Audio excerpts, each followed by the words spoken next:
بسم اللہ الرحمن الرحیم۔ دعا اس چیز کو بھی تم تک کھینچ لاتی ہے جو تمہارے نصیب کا حصہ نہیں ہوتی۔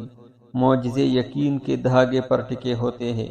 سکون سے لے کر بے بسی تک کے سارے اختیارات صرف اللہ تعالیٰ کے پاس ہے۔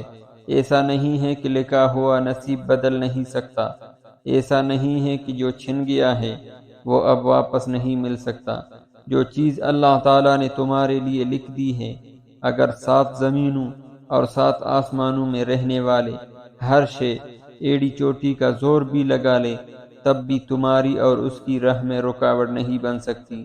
اور جس کو اللہ تعالیٰ نے تمہارے لیے نہیں لکھا اس کو دعا کے علاوہ کائنات کی کوئی بھی چیز تم تک نہیں لا سکتی۔ دعائیں ہمیشہ قبول ہوتی ہیں۔ دعا مانگی اسی لیے جاتی ہے کہ وہ قبول ہو، اور وہ قبول بھی ہوتے ہیں، لیکن وقت پر، بس انتظار درکار ہے۔ دعائیں نظر سے اجل ضرور ہوتی ہے، کسی کو دکھائی نہیں دیتی اور نہیں سنائی دیتی ہیں، لیکن جب قبول ہوتی ہے تو دکھائی بھی دیتی ہے اور سنائی بھی دیتی ہے۔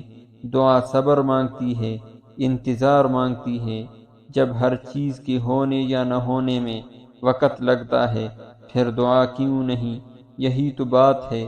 انسان نہ صبر کرنا سیکھتا ہے اور نہیں انتظار۔